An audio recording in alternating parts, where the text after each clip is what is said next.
I really appreciate the opportunity to talk about community involvement with mental health as a toolkit.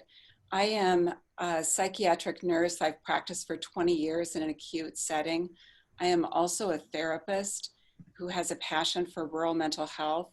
My goal with my therapy practice was to sit at my kitchen table and be a resource to farmers across the state for their stress and mental health. And sadly, I currently don't have any farmers in my practice. And I have, I would say, quite a thriving practice, which makes me think about the role of community in mental health and stress.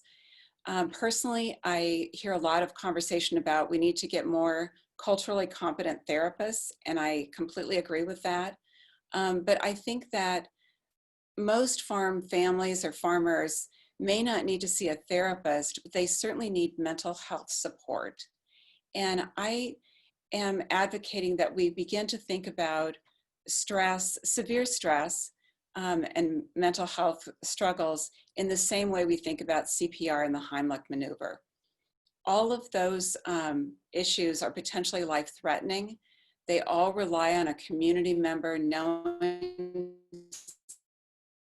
and stepping forward, and it takes courage to step forward when you think somebody's having a heart attack and you have to administer CPR, or if somebody's choking in a restaurant that you're in. It's very anxiety provoking. You almost don't want to act. You hope somebody else stands up and takes over for you. And I think it's the same thing with stepping into a conversation with our rural community members about mental health and stress. There's tremendous stigma. There are a lot of people who are working very hard to help people in the ag community, and Lord knows we'd help. When you think about 10 million acres of corn being flattened by a storm on Monday in Iowa, the euthanization of hogs and cattle this summer, COVID-19, I mean, you just go on. And I think everyone is just really struggling with their stress. So there's incredible need. And I encourage community members to learn signs and symptoms of stress. The UMash has a great stress card that gives you things to look for and their guidelines. The thing about rural communities, as you know, is everybody's different. So it's hard to just lay the stencil on everybody and figure this out. That's part of the trickiness of it. I think we have a lot of emotional masking, but I think if you know the signs and symptoms of stress and you appreciate that somebody's in a situation that's stressful, having the courage to reach out and ask how they're doing can be really life-saving. Most people reach out to a friend or family member when they're contemplating suicide. And so if you feel like you've got some tools in the toolbox to manage that conversation, I think that it can be less scary.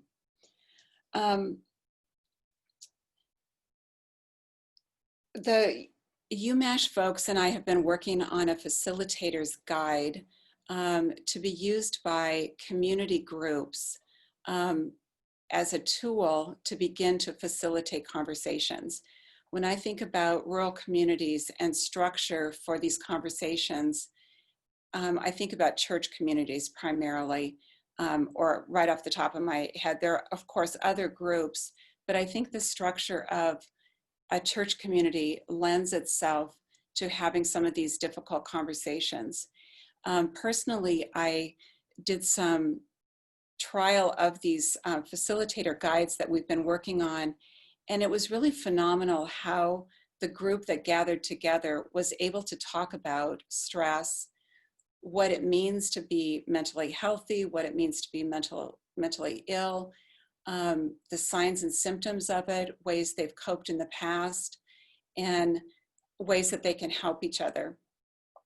And I did 6 of these sessions, and it was so well received that one couple, on a date that we didn't even have a meeting, sat in the dark in the library where we typically meeting and waited for the group to start.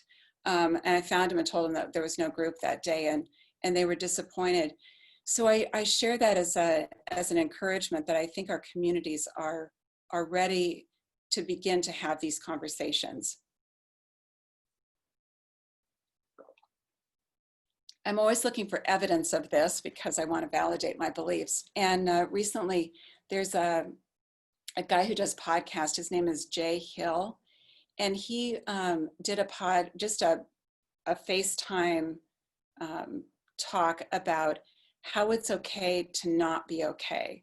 And he's a younger farmer, very well spoken. And that post, the last time I saw it, was shared 60 times. And people were giving him feedback that it was so important to talk about, that it's just okay to not be okay. And we want to have some language that we can use to talk to people about mental illness and stress, particularly suicide. And there just is really no cookie cutter. The best advice I could give you is, if you recognize one of your neighbors or a friend or relative is struggling, actually ask them the question, are you okay? And they may not be comfortable sharing any response with you at that point, but what you have told them is that you are willing to engage in the conversation. And that is planting a seed that may flourish into something else at another time when they're struggling and don't know where to turn. They might remember that conversation, that you were at least asking them how they were doing. I have recently, before pre-COVID, I started a suicide survivors support group. And I want to share also some community response from that group. These are individuals whose family member completed suicide, and some of them as much as 30 years ago, and they're still struggling with the emotional fallout from that. In rural communities, it's very difficult to find the right support for that. And I just want to share that despite knowing the signs and symptoms, 100% of these individuals did not see suicide in their loved one's future. It was a surprise to them that they actually completed suicide. So this also kind of amps up the responsibility as a loved one and a community member to actually ask the question. I shifted my teaching after speaking to those individuals because I'm a big advocate for learning the signs and symptoms, but also thinking that would provide enough clues. But I think in the midst of the stigma and the emotional masking and the shame of feeling like they're not coping well, people can get really quiet and it's not evident what they're really thinking. So I think we now as community members and loved ones need to really ask the question if they've ever contemplated suicide or if life isn't worth living. Just kind of getting at those ideas of how are you coping with what's going on, which I know is really, really scary. So part of the preface to my talk was that I would give you some advice on how to reach out to people. And I really wish I had a magic answer for that. But I would just say to you that be aware. We know each other very well in rural communities. If my neighbor who always kept everything up neat and tidy and their livestock was always really well cared for, and this person now is not mowing their lawn, their cattle aren't looking so great, they're missing from church, and this is pre-COVID, obviously, but to have the courage to stop in and just, ask how it's going, watching out for each other. I think it's really difficult in rural communities to ask for help. We're great helpers, but it's really challenging to be the one asking for something. So if you can just be an advocate and stop in instead of waiting for somebody to come and reach out, can be helpful as well. If you're struggling personally, I don't know who's on this line participating, but the secret to getting some help is just first reaching out. It's amazing. Just the act of asking for help or sharing how you're feeling can be very therapeutic. In my work as a psychiatric nurse, one of the most powerful things that people find in the hospital stay is that ability to connect with others and share what's really going on with them. The fact that they don't need to mask it.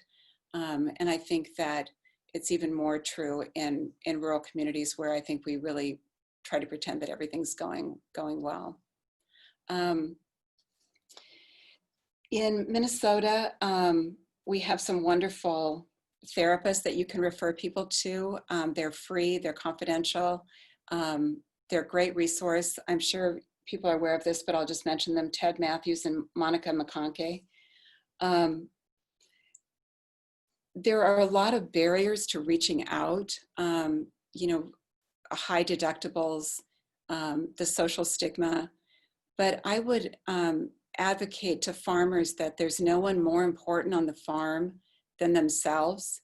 And as they seek out professional care for their livestock with the veterinarian when they've run out of ideas of how to cure their cow, or if you hire a crop manager, you're paying for professional fees for that. There's really no one more important than you are on the farm. And I think you need to recognize that. Whoops. And just advocate for yourself. But that's not construction. So anyway, I hope this is helpful. I hope people reach out and use the facilitator's guide and begin to have conversations in their communities. I think that that's the answer to getting a broadening of help out there to each other, to begin the conversation, to reduce the stigma, to normalize it as something that we all experience at some point in our lives, and we can get through it with the help of each other. So thank you.